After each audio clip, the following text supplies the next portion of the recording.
7 years ago, my family cast me out, calling my dreams a servant's folly. Tonight, I stand at the doors of Velvet Hearth, their smug faces waiting inside. Unaware I own this empire, will their scorn crumble when they taste my truth, stick around to the end for a showdown that proves the sweetest revenge is success.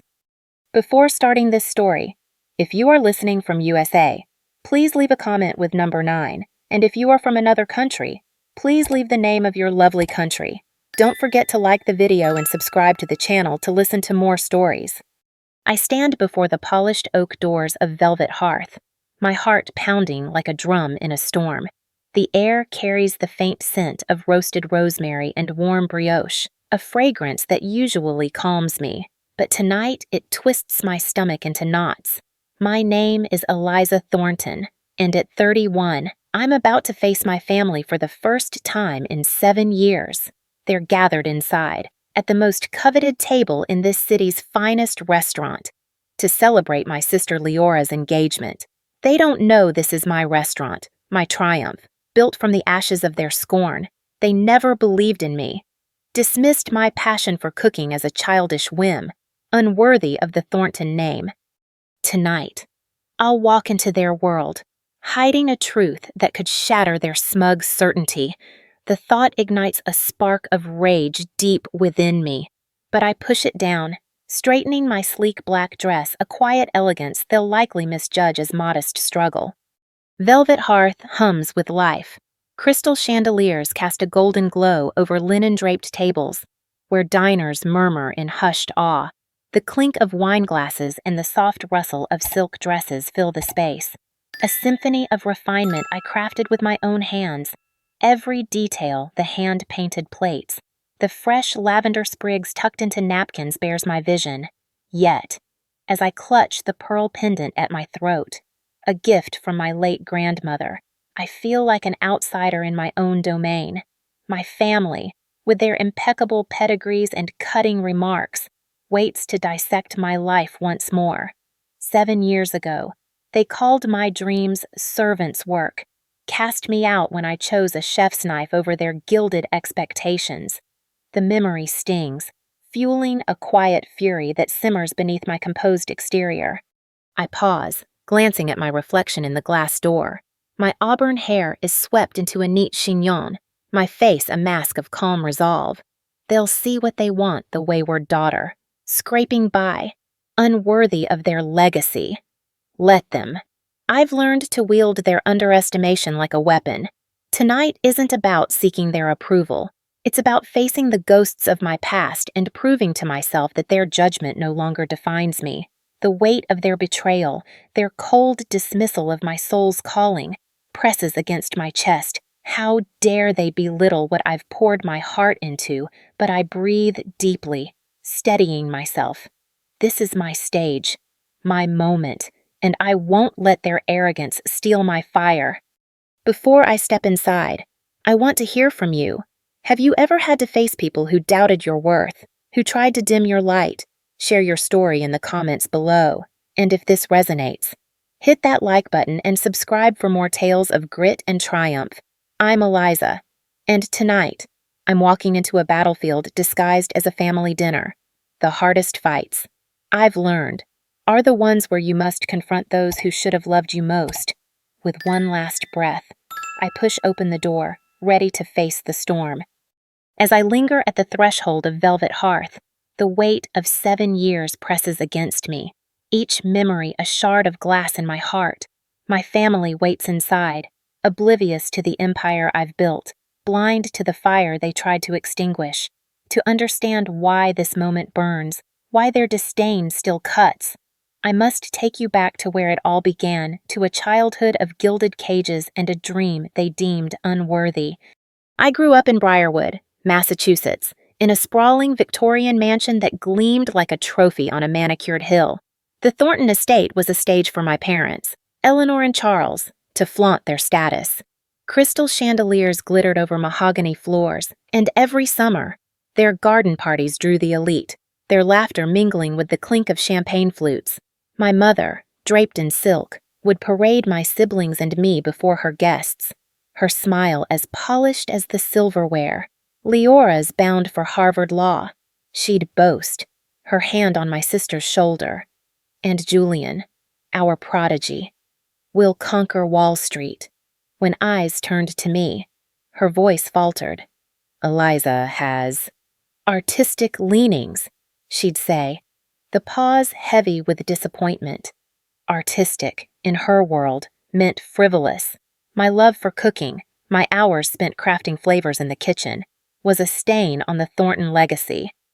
The kitchen was my refuge, a warm haven where our housekeeper, Marianne Dubois, became my first mentor, a French immigrant with eyes like kindled embers. Marianne saw the spark my parents ignored, while my siblings memorized legal briefs or equations. I lingered by her side, learning to julienne carrots with precision, to balance thyme and saffron in a velouté. You feel the food. Eliza, she'd say, her accent thick as she guided my hands through dough. This is your language. By 13. I was sketching recipes in a tattered notebook, dreaming of a life where flavors told my story. But to my father, cooking was beneath us, Thornton's higher chefs. He'd snap, his voice like a gavel. We don't become them. Their rejection fueled a quiet rage. How could they dismiss what set my soul alight at 16? I hosted secret dinners for friends in our basement, transforming leftovers into feasts while my parents attended galas. Those nights, filled with laughter and clinking plates, were my rebellion, yet, to appease them, I enrolled at Dartmouth, their alma mater, studying business to mask my true calling. I sneaked into food science classes, ran an underground supper club in my dorm, charging classmates for 5-course meals to fund weekend workshops with local chefs. It was a double life, exhausting but exhilarating, until my 23rd year, when everything unraveled. I was 6 months into an MBA program, suffocating under spreadsheets and corporate jargon, when Marianne, now a renowned chef, spoke at my university. After tasting my clandestine catering at a faculty event, she pulled me aside. "Why are you hiding your gift?" she asked, her gaze piercing. "Come to my kitchen in Boston. I'll teach you to shine." Her words were a lifeline, but they demanded a choice: safety or truth. I chose truth. That autumn, I stood in my parents' pristine parlor, my hands trembling as I announced I was leaving the MBA for culinary school. The silence was deafening, broken only by my father's low growl. "You're tossing our sacrifices for a pipe dream," he said, his eyes cold. My mother's lips tightened. "If you choose this folly, you're on your own." Leora, home from law school, smirked. "Good luck scrubbing pots for a living." Julian, already a rising star in finance, looked away, embarrassed. Their words seared me, a betrayal that turned my love into defiance. I left with a single suitcase and a meager savings account, vowing to prove them wrong. The next 7 years were a crucible. I moved to Boston, renting a cramped room in a shared apartment, the walls thin enough to hear my neighbors' arguments. I worked 18-hour days, dawn shifts as a prep cook in a bustling bistro, afternoons on the line at a downtown gastropub, and weekends at a bakery. My hands dusted with flour. Sleep was a luxury. 4 hours snatched between blisters and burns. I studied relentlessly, devouring cookbooks, practicing techniques until my fingers bled. Marianne took me under her wing, her kitchen a forge where I honed my craft. "You're not just cooking," she'd say. "You're telling a story." Her faith kept me going when doubt crept in, when my family's voices echoed in my mind, calling me a failure. 2 years later, at a private event, a guest named Edward Langley tasted my signature dish, a lavender-infused duck confit. He sought me out, stunned. "This is art," he said. "Let's build something extraordinary." His investment sparked Velvet Hearth, but that's a story for another moment. Those years of toil, of proving my worth against their scorn, forged me.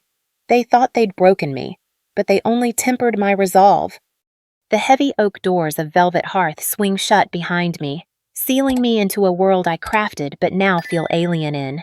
The restaurant pulses with elegance, candlelight flickers on polished silver, the air rich with the scent of seared lobster and fresh tarragon. My heart hammers as I scan the room, spotting my family at the center table, a tableau of privilege. They haven't seen me yet, too absorbed in their own grandeur. 7 years of silence, of their disdain for my passion. Churn inside me, a storm of rage I must tether. I'm Eliza Thornton, and tonight, I'm not their failure. I'm the unseen architect of this stage. But as I step forward, their judgment looms, threatening to unravel my resolve. Sophie, my hostess, greets me with a discreet smile, her eyes flickering with recognition. Your party's seated. Miss, she murmurs, catching herself before saying more. I nod, grateful for her tact, and follow her through the dining room. The clink of crystal and soft hum of conversation fade as I near the table. My mother, Eleanor, sits regal in a navy Chanel dress, her pearls gleaming. My father, Charles, studies the wine list with a furrowed brow, his gray suit immaculate. Lyora, my sister, sparkles in a crimson gown, her engagement ring catching the light. Beside her, Nathaniel, her fiancé, exudes arrogance, his tailored blazer screaming wealth. Julian, my brother, and his wife, Beatrice, complete the scene, their polished attire fresh from corporate triumphs. They're a portrait of Thornton perfection, and I, in my simple black dress, am the flaw they've always seen. Eleanor notices me first, her eyes sweeping over me in that familiar, calculating way. Eliza, darling, she says, rising for an air kiss that feels like a formality. You made it. Her tone implies I'm late, though I'm precisely on time. Of course. Mother, I reply, my voice steady despite the knot in my chest. Charles stands, offering a stiff hug. You look, well, he says. A backhanded compliment in Thornton speak. Leora barely rises, tilting her cheek for a kiss. This is Nathaniel, she announces, as her fiancé extends a hand, his grip crushingly firm. Stanford undergrad, Wharton MBA, partner at Morgan Stanley, he declares, credentials spilling like a resume. No warmth, just status the Thornton way.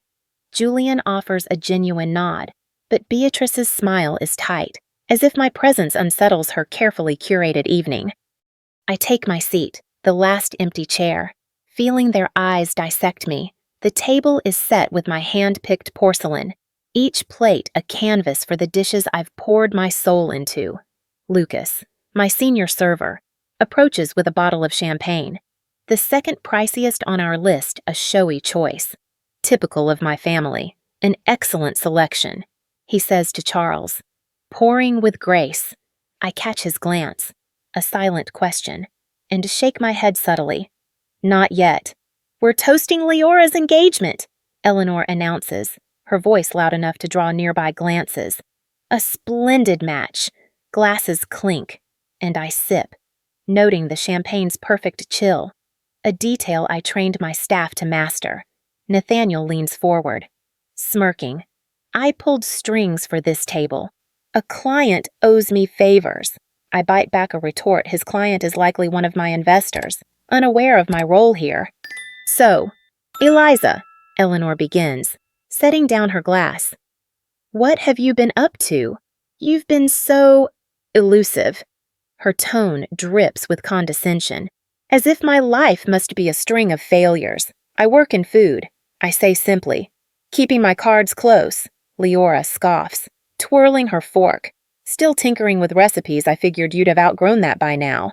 Her words sting, rekindling the fury I've buried. How dare she belittle what I've bled for? Not everyone chases corporate glory, I reply, my voice calm but edged. Julian shifts uncomfortably, but Nathaniel chuckles. Food service? Huh, tough gig. Bet it pays peanuts. His assumption, so casually cruel, tightens my jaw. I swallow the urge to snap. focusing on the first course, a delicate scallop ceviche with citrus foam, plated like a jewel.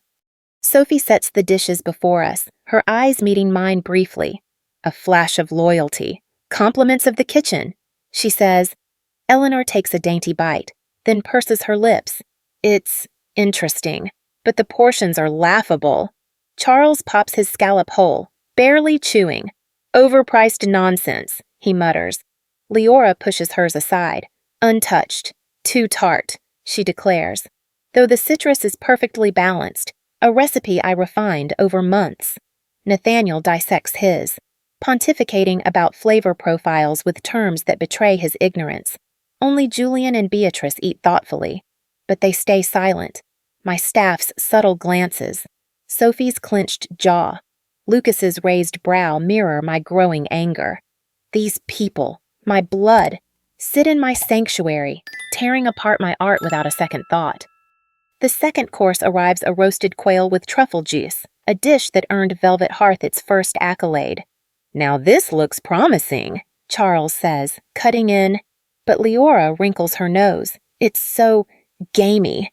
Couldn't they use chicken? Her ignorance grates, each word a jab at my life's work. Nathaniel swirls his wine.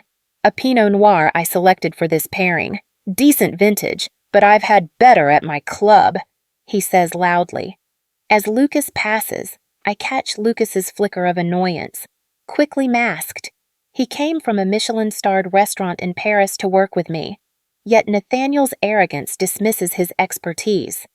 Eliza, Beatrice ventures, her voice cautious. What exactly do you do in food before I can answer? Leora cuts in, probably waitressing. Right, using that business degree to carry trays. Her laugh is sharp, slicing through me. No shame in starting small. Charles adds, his tone patronizing. Though after 7 years, I'd expect more progress. My hands clench under the table, nails digging into my palms. Their words echo the past, their belief that I'm nothing without their mold. Rage surges, hot and unrelenting. But I force it down. I'm not here to beg for their respect, not yet. I've advanced, I say quietly, sipping my wine to steady myself, into what a diner manager Leora quips, her eyes glinting with malice. Julian murmurs, Leora, ease up. But she ignores him. I'm just being honest. You chose to ditch your education for this hobby. Nathaniel leans in, his smile predatory. How are you even affording this place? A meal here costs more than a line cook's weekly pay. Their scrutiny burns, their assumption that I'm scraping by a deliberate wound. Eleanor tilts her head. We're just concerned. Darling, this restaurant is extravagant for someone in your position. The third course, a hand-rolled ravioli with porcini cream, arrives. Its aroma divine, but Leora pushes her plate away. Too heavy, she says, though she hasn't tasted it. Charles grumbles about fussy cuisine, while Nathaniel mangles the pasta, breaking its delicate form. My chest tightens, a protective fury rising not just for myself but for my team, who pour their hearts into every dish. I built Velvet Hearth as a family bound by passion, yet my own kin trample it with their ignorance. As Sophie clears the plates, her eyes meet mine, a silent vow of solidarity.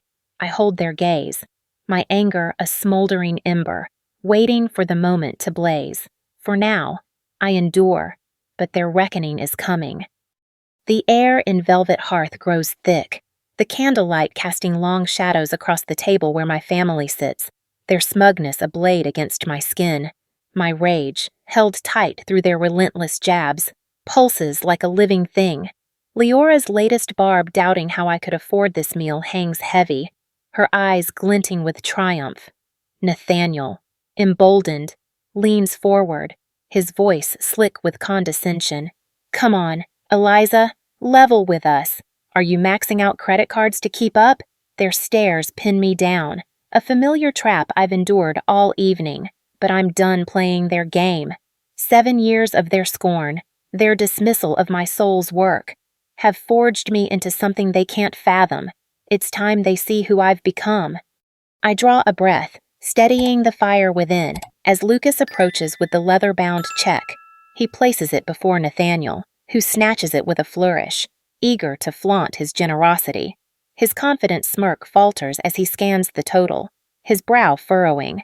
"This can't be right," he mutters, loud enough for the table to hear. "They've only billed us for the drinks." He waves Lucas back, his tone sharp. "There's a mistake here. You forgot the food." Lucas glances at me, his eyes questioning, and I give a subtle nod. The moment I've both dreaded and craved has arrived. "No mistake, sir," Lucas says smoothly, his voice warm with pride. "The meal is compliments of Miss Thornton, our owner." Silence crashes over the table, a stunned void where their arrogance once thrived. 6 pairs of eyes snap to me, wide with disbelief. Leora's fork clatters against her plate. Eleanor's hand freezes mid-air, clutching her pearls. Charles's face hardens, calculating. Nathaniel's mouth opens, then closes, his bravado crumbling. Julian and Beatrice exchange a glance, shock mingling with dawning respect. I rise, my voice steady despite the adrenaline surging through me. "Welcome to Velvet Hearth," I say, each word a deliberate strike. "My restaurant." Leora sputters, her voice shrill. "That's impossible. This place is the hottest ticket in town." Her denial fuels my resolve. "Not impossible," I counter, my gaze locking with hers. "I built it. I'm the executive chef and sole proprietor." Eleanor recovers, her tone coaxing, as if soothing a social faux pas. "Darling, why hide such an achievement?" Her emphasis on achievement betrays her success, makes me palatable. "Not my passion, because I wanted to see how you'd treat me if you thought I was still your failure," I say, my voice cutting through their pretense. "And you've made that clear tonight." Nathaniel, scrambling to regain footing, stammers, "But you said you worked in food." "You were vague." I turn to him, my anger flaring. "I said enough. You assumed the rest. You mocked my work, my staff, my life's blood, without a second thought." Charles clears his throat, his authority faltering. "Eliza, we had no idea I cut him off." My words sharp. "You didn't care to know. You called cooking servant's work. Cut me off when I chose my path. You sat here, tearing apart my dishes, my art, while I watched." I pause, letting the weight of their actions settle. 7 years ago, I left with nothing but my savings and a suitcase. I worked 18-hour days in Boston's kitchens, learning from Marianne Dubois, a chef whose name you'd never deign to know. I burned my hands, bled for my craft, and never stopped. 3 years ago, Edward Langley tasted my food and believed in me. He invested in Velvet Hearth. I designed every detail, the menu, the decor, the soul of this place, within 1 year. We were profitable. I bought out my partners 6 months later. This is mine, built without your money, your connections, or your approval. Lyora's face pales, her earlier smugness gone. "You let us sit here, judging you." She trails off, embarrassment creeping in. "You judged yourselves," I say, my voice low but fierce. "You assumed I was scraping by, unworthy of this table. You didn't ask about my life, you attacked it." Eleanor's eyes dart away, her composure cracking. Charles shifts, his voice gruff. "We were concerned for your future." "No," I snap, the fury I've held for years breaking free. "You were ashamed of my passion. You only value me now because I've succeeded in your terms' status, wealth. But I didn't do this for you. I did it for me." Lucas hovers nearby, his presence a quiet anchor. Sophie, clearing plates, catches my eye, her nod a silent cheer.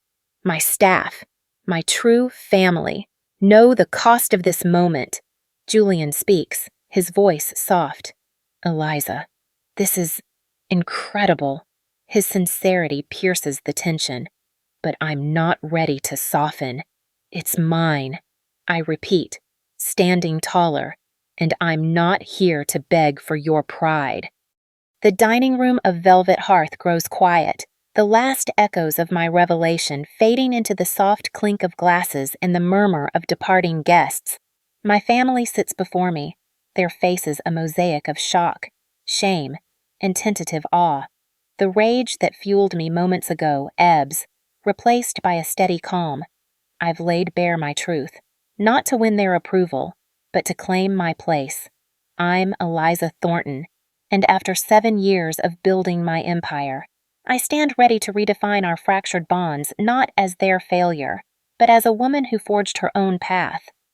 Eleanor finds her voice first, her tone softer than I've ever heard. Eliza, we're proud of you. Why didn't you tell us sooner? Her words, meant to bridge the gap, ring hollow against years of their disdain. I meet her gaze, unflinching.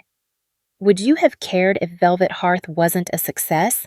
My passion meant nothing to you until it came with status. Charles shifts, uncomfortable. We want to support you now, he says, his voice gruff but earnest. Lyora, her earlier venom gone, adds quietly, we'd love for you to be at my wedding not as the sister we misunderstood, but as you are. Her words catch me off guard, a flicker of the sibling bond we once shared. I pause, considering their olive branch, 7 years ago. Their rejection cut deep, but distance has taught me strength. I don't need their validation, yet I'm not here to burn bridges forever. I'll be there, I say, my voice measured. And if you'd like, I'll host a dinner for the wedding party here, as my gift. Leora's eyes widen, a genuine smile breaking through. You'd do that? After everything? I nod. You're still my sister, but this isn't about earning your respect. It's me sharing what I've built. On my terms. Nathaniel, subdued, stays silent, his earlier arrogance quelled. Julian smiles faintly, a rare warmth in his eyes. That means a lot. Eliza. As they gather their things, Eleanor touches my arm. Brunch this Sunday.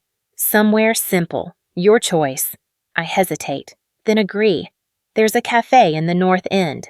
You'll like it. They file out, their steps lighter, their perspectives shifted. I linger at the empty table, the weight of the evening settling. Velvet Hearth, my sanctuary, hums around me, its warmth a reminder of what I've created. I sit, opening my notebook to draft the preface for my cookbook, the words flowing freely. Food is my truth. I write. It's the language of my heart, spoken not for applause, but for the joy of creation. My journey taught me that success isn't measured by others' eyes, but by the courage to honor your own voice. This realization, hard-won, ripples beyond tonight. I've launched a mentorship program at Velvet Hearth, guiding 8 young chefs from humble beginnings, their dreams echoing my own at 23, watching them grow. I find a purpose deeper than any accolade. True wealth lies not in wealth or fame, but in living authentically, fiercely, despite the doubters. Eliza Thornton's journey in Velvet Hearth resonates deeply in a society where external validation often overshadows personal passion. Her story teaches us that true fulfillment comes from embracing our authentic selves, even when the world demands conformity, in a culture that prizes status over substance. Eliza's courage to pursue her culinary dream despite familial scorn inspires us to honor our own paths. This lesson empowers us to redefine success not by others' applause, but by the joy of living our truth. For women navigating midlife, her triumph reminds us it's never too late to claim our worth. This story is a work of fiction created for educational and entertainment purposes only. It is not intended to attack or defame any individual, family, or organization. Any resemblance to real persons or events is purely coincidental. If this story moved you or sparked a thought, please let us know by commenting below. Your likes, shares, and subscriptions help us create more stories that inspire and entertain. Don't forget to hit that subscribe button and turn on notifications so you never miss an update. Thank you for watching and being part of our community.